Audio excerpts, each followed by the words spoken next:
welcome to Games with Garfield. I'm your host, Jessica Price. I'm here with Skaff Elias. Hello. And Richard Garfield. Hi. And, very excitingly, we have a special guest tonight, Marc LeBlanc.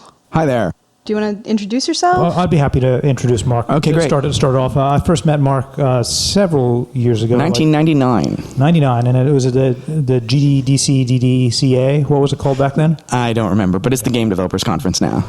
Yeah, and I think I first met him when he was giving a talk, and I was overall pretty depressed with the quality of the talks at the conference. But Marx was talking exactly about what the sort of thing that I was interested in, which was game design. Right. That was the feedback systems and dramatic structure talk. So can you give us a summary? The talk was about two topics. One was about the sort of the engineering concept of a feedback system, like a thermostat, a system that drives itself towards or away from a particular state, and talking about that as a game dynamic as opposed to just an engineering dynamic. And then talking about dramatic structure in games and how the two things are related, that in fact feedback systems can be used to modulate dramatic tension in games by bringing games closer together or driving them further Dramatic apart. structure as in narrative? Yeah, as in tension mounting towards a climax. Yeah. Do you have any feelings in that, Skaff? Only negative ones. I'm not talking about story, though, Skaff. I'm talking about a sense of drama. Only positive ones. Oh, okay. The topic was fascinating. It was Right. exactly the sort of thing which I wanted to talk about, which was something about the structure of games. Right. So this balding guy came up to me and wanted to talk to me about stuff, and I gave him my cell phone and nearly blew him off, and then I saw his badge with his name on it. I was like, oh, I should pay attention to this guy. So what you're saying is you blow people off unless you're famous? You caught me. So your Wikipedia entry, because that's how I do my research, says that... Not written by me. I wrote it. Oh, okay. Says that you were a master assassin in the MIT Assassins Guild. Yeah, what is right. the Assassins Guild? The MIT Assassins Guild does real-time, real-space role-playing, which is these days called LARPing, although I think they still prefer real-time, real-space role-playing. Do you have to get a secret tattoo? There's no secret tattoo. Is there a secret handshake? Sadly, there's no secret handshake. The guild is disappointing me already. Oh, yeah, I'm sorry. Well, maybe I'm just not telling you about the secret handshake. Okay. Maybe I'm just denying the secret handshake. I can get Hang behind out with that. Mark a little bit, and you'll find out his tattoo is far from secret. There you go. There you go. You'll wish you hadn't. Yeah. Oh, no. Yeah. So live-action role-playing It's a before live-action it was- role-playing. It's actually an unusual format because a lot of the games, at least in my day there, a lot of the games were 10-day live role-playing games with, 90 people ranging over the entire MIT campus. So, Wow. So have you seen The Wild Hunt?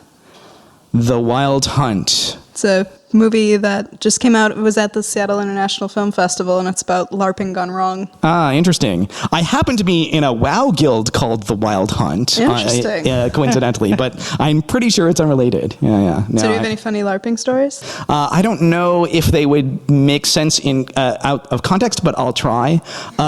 There was one particular episode I remember where, I was having sort of a secret meeting with a guy, and, we were pretending to be chums, but we're really adversaries, and so we were talking about some third guy and how that guy was clearly a bad guy, and we needed to deal with him. So he's like, I guess we had this plan that we were going to tranquilize him and interrogate him under truth serum and stuff like that, which is what you do in these games. Nice. And so we got together to form the plan, and I was like, I can get some truth serum if you can get some money, right? And so we arranged to make an exchange of truth serum for money, and later we showed up, and I showed up with fake truth serum, and he showed up with counterfeit money. Nice. And we made the trade. And then, of course, Trust is such a beautiful when thing. the thing went down, we all turned on each other, and it turned into a big firefight, and, there was lots of... So this sounds fun to return to, because I've got certainly some Sure. things about LARPing I'd be interested in talking about, but I don't feel like we properly introduced you, because Okay. we got to the yeah. part of you gave a fascinating game design talk, and so Right. so we were on the same And then we were wavelength. off. You mean we're not here just to interview Mark because he LARPed at MIT for a while? Precisely. I'm afraid I don't have your Wikipedia entry, but what I remember is Looking Glass Games. Right. Looking Glass Studios Were you at the time I met you? Were you at Looking Right, Glass? I was at Looking Glass. Yeah. That was right before they closed their And so doors. that's Thief and System Shock? The Thief games, the System Shock games, the Flight Yeah, Unlimited games, the precursor Ultima to Underworld games. Yeah. One of my Right, so favorites, Bioshock. Bioshock, yeah, that's... I hear it's just a prettier System Shock. It's in some sense, it's. I mean, Ken Levine is the sort of mastermind behind both System Shock 2 and BioShock. So it really is a spiritual successor. I personally was a big fan of both the System Shock and the Thief. I didn't play the others, Right. to my knowledge. I just downloaded one of the Thieves. Unfortunately, I found out it was one of the very later ones rather than Right. much earlier ones. But for my son, and he's been playing it. But it was it the first stealth shooter? It was pretty much the first-person stealther. Yeah. Oh, it's definitely the first-person stealther. Metal Gear Solid came out around the same time. Our game was more simmy. Metal Gear Solid is more video gamey. And Metal Gear Solid is third person, whereas we're first person stealther, for better or worse. So let me clarify. It's a first-person shooter where you sneak through like all the levels? More or less. I mean, there are combat options, but yeah, you're a thief, and you're trying to get in and get the loot and not get seen and get out. And, I love sneaking. Yeah. In fact, if you play it on the hardest setting, you're on a lot of the levels. You're not allowed to kill anybody, right? But although you Right. had the undead levels. Right, there were some undead levels, so you yeah. still have a taste of combat. Right. Sometimes thief meant Tomb Raider, in a certain sense, yeah.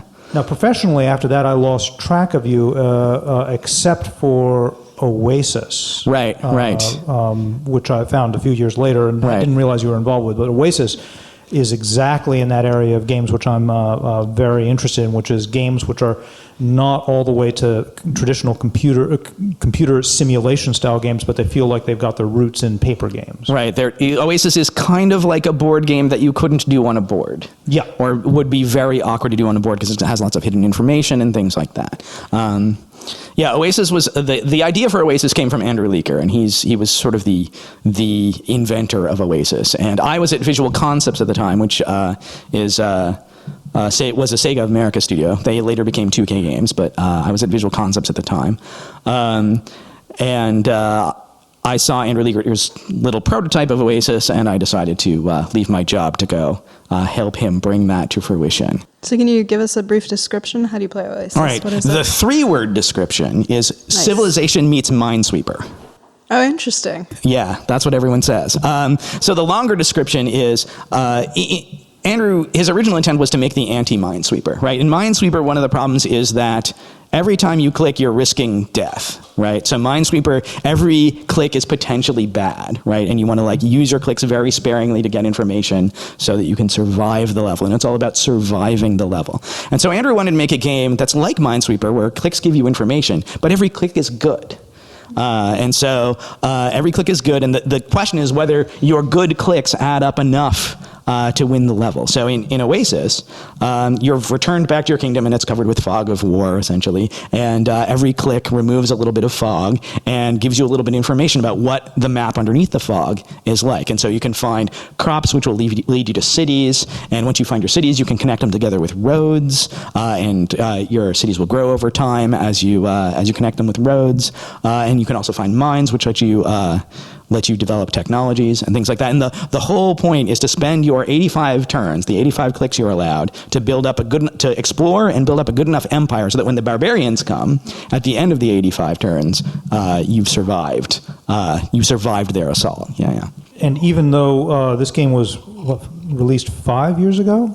Yeah, it was released in 2004, I think. Yeah, 2005, I think. It's almost perfect for iPad. Yeah, I mean, in some sense, it's the game that we were designing for iPad before anyone knew that there were going to be iPads. Gosh, I wish I had a copy of it on my iPad. Oh, well, funny thing you asked that, Richard. We just launched on the iPad this week. On Monday, we hit the App Store, flew through the review process, actually surprising all of us. And the game on the iPad is called Defense of the Oasis. And the original Oasis had the misfortune of having the same name as a very popular rock band. And so it's kind of lost in Google searches. So we wanted to give it something a little bit more distinctive so that people could find it more easily. Do you have a website for the game?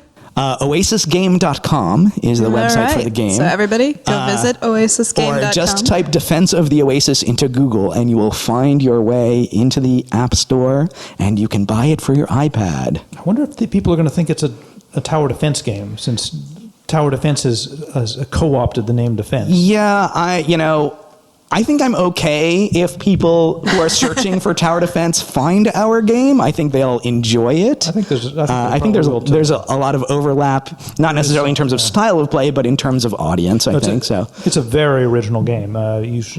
People who listen to our podcast would probably really enjoy it. So that is oasisgame.com. Oasisgame.com, indeed. I'm playing Skaff this week. Or the Apple Store. Apple Store, Defense of the Oasis. Yep. So my introduction now has hit 3 points: game thinker, smart, and looking glass, thief, and then Oasis. Right. So is there something else you'd like to fill in before we get sucked off into some other area of game design? I'm currently the CTO of a small company called Mind Control Software. We've done a bunch of things. Oasis is one of the things we've done. We did Field Commander for the PSP. We're currently working on a Facebook game based on a major TV science fiction show that I probably can't identify right now. And You'll figure it out at some point. We'll figure it out at some point, yes.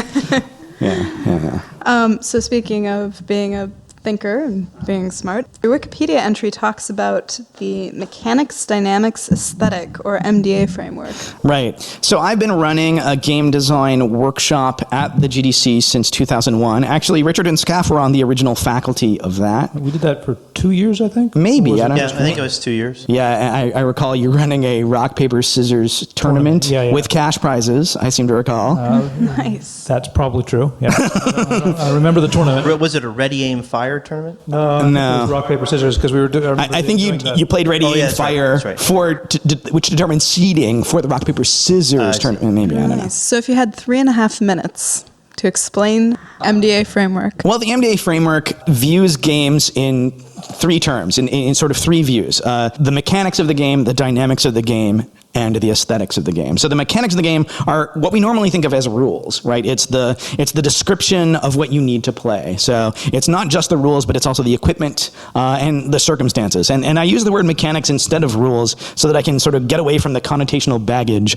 of the word rule, right? So we don't have to argue about whether gravity is a rule of baseball. We can say that gravity is a mechanic of baseball because we're defining the word mechanics, okay? By aesthetics, what I mean is just all of the pleasures of play, all of the emotional reasons to play a game, right? What the game designer is hoping you experience emotionally when you play the game. And I use the word aesthetics instead of fun for similar reasons, so that we don't have to argue about whether Schadenfreude is fun or whether catharsis is fun or things like that. Schadenfreude is fun. Well, it's for half of us. Well, yes. So yeah, games have mechanics, the sort of the rules and the formal structures that they're made out of, and they have aesthetics, which is sort of what the objective of playing, and then the dynamics is the thing in the middle, which is the activity, which is what happens when you play, right? And dynamics are a very important part of game design. We're in some sense, I like to think of it as a game designer, we're kind of playing telephone. We're kind of talking to the player through that, tin can telephone, right? And the dynamics of the game, the behavior of the activity is like the string, right? It's the level of interaction between us and the player. And so MDA is just a framework for talking about game design. It gives you sort of 3 bins in which to put different kinds of game design knowledge of mechanics, knowledge of dynamics, knowledge of aesthetics. And there's also a 4th bin, which is sort of the knowledge of the interactions between those things. Yeah, it's an area which is really of a lot of interest to us. And the reason I was looking for some things like this when I went to the GDC back in the day was because at the time we were thinking about the fact that game design lacked the huge educational structure that went on with narrative. Like if you go to into film school, you've got all this educational background on things to do with narrative, and with games you don't have that. You don't have that language, and so people use the same words for different things, and they use them muddily, and so and these days they're sort of getting much more defined. Right. I think that back in 1999, the thing that we were struggling with most is that in the community, particularly the digital game community, there was people had trouble making this distinction between descriptive knowledge and prescriptive knowledge. Like if you said feedback systems cause drama, like everyone thought you were making a prescription. You were saying your game sucks if it doesn't have a feedback system, and it sucks if it doesn't have drama. And everyone sort of assumed that every descriptive statement was a prescriptive statement. And so a lot of what MDA was trying to do, or a lot of what MDA grew out of, is just the idea of acknowledging that, hey, there are different aesthetics, there are different objectives you might have, and for each set of objectives you might have, there are descriptive things we could say about those objectives. Yeah, and that's actually very similar. Richard and I teach a course at UW that certainly has that as one of its primary driving reasons to talk, I guess is the best way to say it. I was just about to ask whether it had been picked up by academia.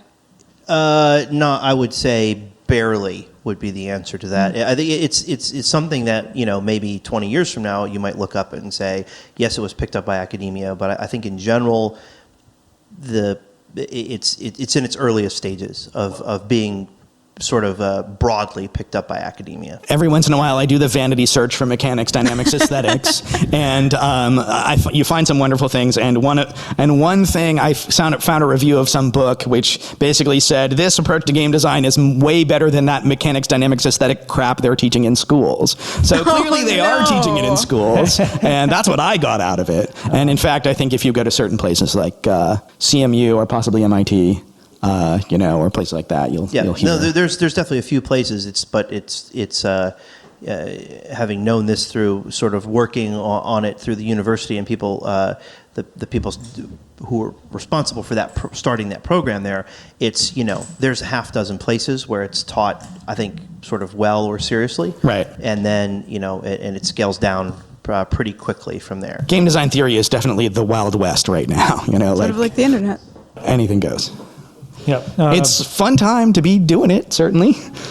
It's really the thing is, as Richard points out, it's sort of surprising when you look at games both sort of in the place that they take in our society in terms of how much time people spend playing them and how much money people spend on them, and then you compare that to the amount of academic. Of any sort of academic study of it, and the discrepancy is pretty staggering. It's a glaringly ridiculous ratio compared to other things. So if you had to pick a favorite of the games that you've designed, I know this is like asking a parent to pick their favorite child. It's not fair, but if somebody pick was, one, Sophie. But pick one anyway. Okay, I need to clarify that a lot of design is a team effort, especially in digital games, right? And in many of the projects I've worked on, my capacity has largely involved typing braces and semicolons, right? I have kibitzed on design, I've contributed to design, but my primary function in a lot of cases is either writing code or hiring other people to write code and then taking credit for it. The latter sounds like a pretty nice gig. Yeah, well, that's what the CTO really means. But I would have to say Oasis, because I would say that Oasis probably is the game that I've had the strongest influence and probably the most positive influence on in terms of design. There's a kind of a joke at my current company, which is that I am not a game designer, I am a game redesigner. I'm not going to be the guy who comes up with your awesome idea. I'm going to be the guy who identifies the cool nugget of goodness in your idea and brings it out and accentuates it. So, and I guess that's what at Wizards you guys call development, right? Yes. Yeah, on some level. We felt that it was one of the on average. It's hard. You don't want to generalize too much, but it's kind of the average game is underdeveloped. So I mean, that's the most egregious sort of place where it could be improved for most games. Right. I think games in general almost should be underdeveloped slightly, but not massively. Yeah, I mean, you can get into the too many cooks in the kitchen. Right. So clearly, you've got a lot of roots with paper games as well, though. Just before we began this podcast, in fact, we were testing a prototype of yours, a paper game prototype, and then every time we get together, we talk about what board games we're playing. Right. So do you see a strong link between your work in the digital space and your work in board games? Oh, absolutely. I mean, I certainly see play as a continuum. I certainly see, I mean, if you're going to be a sort of literate, well-read game designer, I think that you need to read the classics. I think you need to play board games, and I think you need to play sports, and you need to play at a casino every once in a while. And LARPs? And LARPs, sure. All absolutely. comes back to LARPing. Yeah, and tabletop role playing and all that stuff. I think that there's a lot of play that transcends media, right? So what haven't digital games fully absorbed yet from paper games that they should? Well, I mean, I don't think that digital games have really figured out how to get people around a table yet. I mean, I think that's the big thing. I think the face-to-face aspect of it, I think, hasn't been absorbed. And I think a little bit, I think that digital games, I've been playing a lot of League of Legends and things like that, and if you look at WoW and things like that, I think that digital games are kind of the Wild West when it comes to sportsmanship. I think that sport... Well, that ties directly into your not around the table thing. With anonymity breeds evil. Right. I mean, maybe not the Wild West. Maybe it's Heart of darkness. Yeah, post-apocalypse. My League of Legends status is permanently set to, you have a little status line that says, it's like a Twitter status sort of. But mine is set to sportsmanship : look it up. I kind of fear for the next generation. We consistently tell our students that Joseph Conrad wrote the definitive book on internet social structures, which is Heart of Darkness. Sure. Right. More than 100 years ago, and it really is like that. Anonymity really... the fact that someone's not going to leap across the table and punch you in the face, it's surprising how much that's actually a real constraint for people. Like, imagine if you were sitting around your kitchen table playing D&D and a bunch of people just sort of looked around and said, "Oh, I think the mage isn't pulling his weight. I think we should kick him from the group." It doesn't happen. Yeah.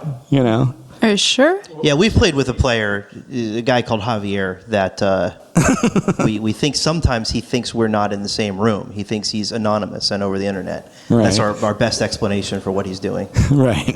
And if your D&D game was taking after online, also you'd be playing the game and every time you'd leave, somebody would come in and just sit in your chair just to be annoying, or just knock it over, or maybe take a crap on it. Yeah, I'm not so sure that getting rid of the anonymity, actually, I think it helps, but I'm not sure it's going to solve all the problems. People being certainly. jerks. I mean, it's not just the anonymity, right? It's the distance. Yeah. I mean, I don't know if anyone here has been following it, but there was a major internet firestorm because Blizzard was going to be using Real ID on their forums. So your real name was going to be exposed if you posted on the forums. And it was an attempt. Blizzard's forums are sort of calling it the Wild West or Lord of the Flies, I think would be putting it kindly. The problem with that is that no doubt the biggest forum troll is Stephen Colbert, right? And he doesn't want his real name right up there. But yeah, so I think we're trying to fix that by saying that. But they had to back off it. Yeah. Oh, I believe it. Yeah, Lord of the Flies. Wild West. Lord of the Flies might be better. Yeah. That's good. Especially for gaming. What's the internet equivalent of the conch? There is none. It's Lord of the Flies. Sans conch. Kill the pig. So one other game I wanted to mention. Did you work on Stomping Ground? I did work on Stomping Grounds a little bit. I mean, that was mostly Andrew Leaker's gig. I mean, it was that was Andrew's. That was Andrew's baby. That was after Oasis? That was after Oasis. That was a pretty original idea. As well. Yeah. I think I agree with the people who say it kind of suffers from its subject matter because it's this game about jungle animals, fighting each other using mechanics very similar to a, Final Fantasy or Fire Emblem or some, like I swing at you, you swing at me kind of resolution. But the mechanics were very elegant and it was very fast. It wasn't like I agree. And there was something, I haven't played it for a while, but there was something really pretty original about it. Like you didn't choose your opponent or you didn't choose who you were fighting with. Right. Some sort of semi-random matching between who was fighting who. Right. Yes. Yeah. Oh, yeah. There's basically it's kind of like an initiative system where like randomly there's a random lottery for who gets to attack now, right? And then if that's your guy, then you get to choose who he attacks, but you don't get to choose turn order. There's sort of like a random lottery for who's going to get the next turn. Yeah. And it worked really well. I've never played it multiplayer. I don't think when we got it that was enabled. Yeah, it probably wasn't. But we haven't released. Like it would be we have a multiplayer version in house, and for business, there's business constraints on us releasing the multiplayer version, but it's possible that those are getting lifted, so we'd like to do that. The other thing about Stomping Grounds that I want to point out is it's a game, you have this sort of army, if you will, of animals, and you send them into combat in multiple rounds, and an animal that goes into combat in one round has to rest the next round, and an animal that gets injured in combat has to rest for two rounds. Yeah. So there's almost, I like to think of Stomping Grounds as almost a sports management game, right? Yeah. Where you're managing your kind of like lines and. No, that was something that actually that I remember that was something I really liked, because in the Final Fantasy style game, you use your guy. It's kind of annoying because you've got sort of these optimum armies, and you kind of want to play with the others, but you don't want to spread out your experience. And, right. They sort of twist themselves up with these scenarios to force you to use certain guys. Right. But it was very elegant in Stomping Ground. You had to sort of manage your guys, like as you said, like a sports manager. Right. You need to have the rhinoceros depth chart. Yeah. Right, and so the lion's out this round because he's injured, and the rhinoceros is out because he's been betting on dogfighting. Right. You have to decide how to make up for that. Right. So to go to something more base here. So where would somebody go to play Stomping Grounds? What platforms is it for? It's available on PC only, I think, and I believe you can go to our website, mind-control.com, and you can download it from there. And it's going to be only single player. It's going to be only single player for now. Yeah. So you might look for that. It's mechanically really an interesting game and a lot of fun. And my son liked it a lot when he was 8. So it goes pretty. Even though there's a lot of strategy, it goes pretty young. Right. So what are you working on right now that you're most excited about? Well, I'm excited about this Facebook science fiction game that I can't talk much about. So, another base question. So, if someone wanted to read more about your MDA stuff, where you would go to the number 8 kindsofun.com, and you can find all of the slides from all of my lectures, including the 1999 one where I met Richard. Where are our slides from that from those lectures, Richard? Because we gave lectures. Where are our slides? Are they available online? Oh no, that's right. Because we were the only people at GDC who asked for an overhead projector and drew them on transparencies. Oh right. I remember that. I went to that talk. That is right. These days, I've moved to the modern world. I'm making slides. Been beaten down. No more overhead transparencies. I wanted a chalkboard. Can you bring me in a slate, please? Well, actually, in my workshop, I often use a flip chart. An easel pad.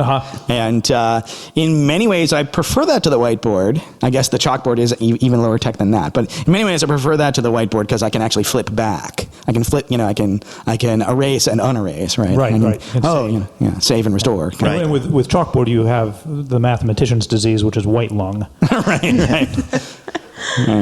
But still the best system, is the chalkboards with where you hit the button and they move, when you slide them up, because then you have all the advantages of the flipboard. Right. Plus, you can erase on the fly and add things into your drawing, which is that's what we were doing with the transparencies. Right. And in either case, it's just way better than the fancy stuff that involves semiconductors of any kind. I remember one lecture from one of the other graduate students when I was in math, that he was an incredibly sloppy writer, and he was writing with his piece of chalk, and it was illegible, and the chalk broke. It shattered because he grips it so hard. And then he reached down and he grabbed a piece of purple chalk because that was the other color. And then he begins writing, and he just writes over the top of what he was doing before because he can see both. And so now you've got this sort of half a lecture here on the board in yellow chalk, and you've got half of it written in purple chalk, and you have to change your focus to see what he's writing. Oh dear. Chalk is very flexible.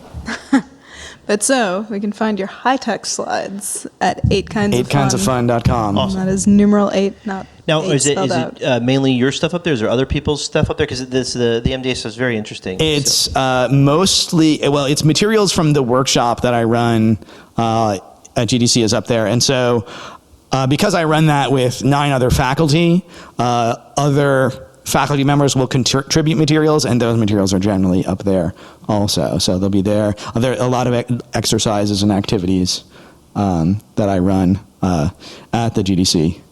Are they up there? Can they're all up somebody there. educate themselves from You your can website? educate yourselves. In fact, you can run a workshop yourself by downloading those materials and getting some friends together and just going through the exercises. All And right, in fact, listeners, go forth.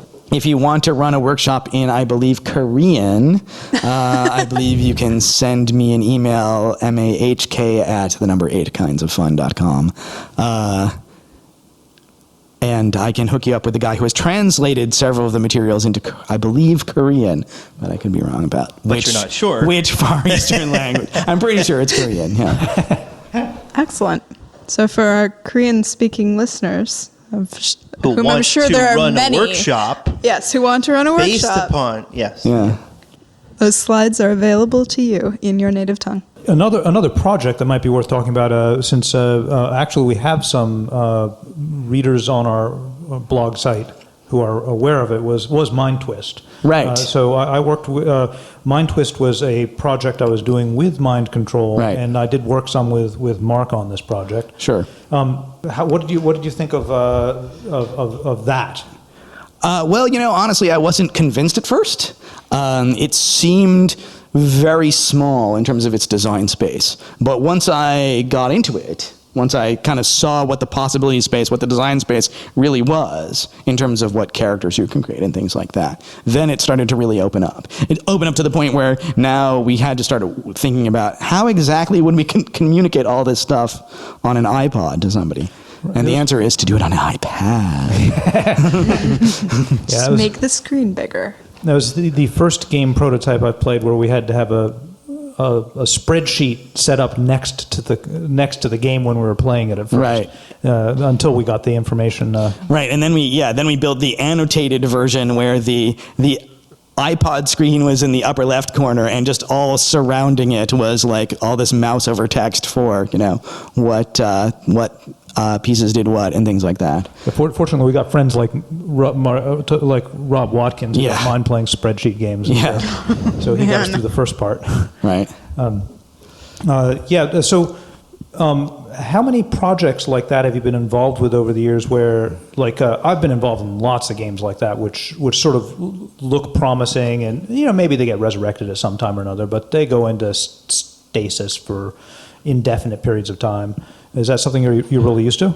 I would say so at Mind Control, definitely. At Looking Glass, we were doing more AAA games, so games didn't get very far unless they were, unless they were already funded and things like that. But Mind Control, for one thing, we have some pretty good prototyping tech.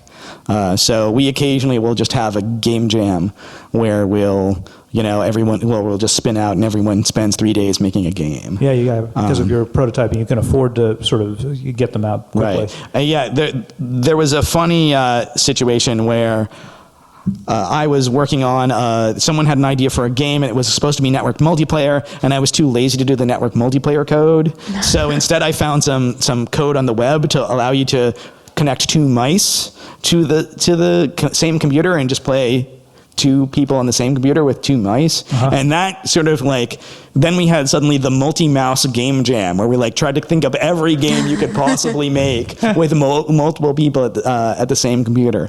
Turns out multiple people at the same computer is not so great for a product formulation.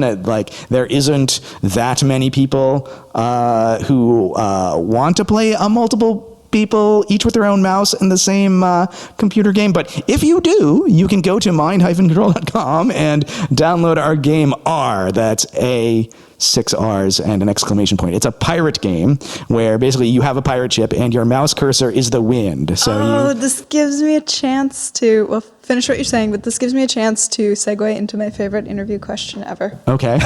I'm not sure I have anything more to say if it's your favorite interview question ever. Pirates or ninjas?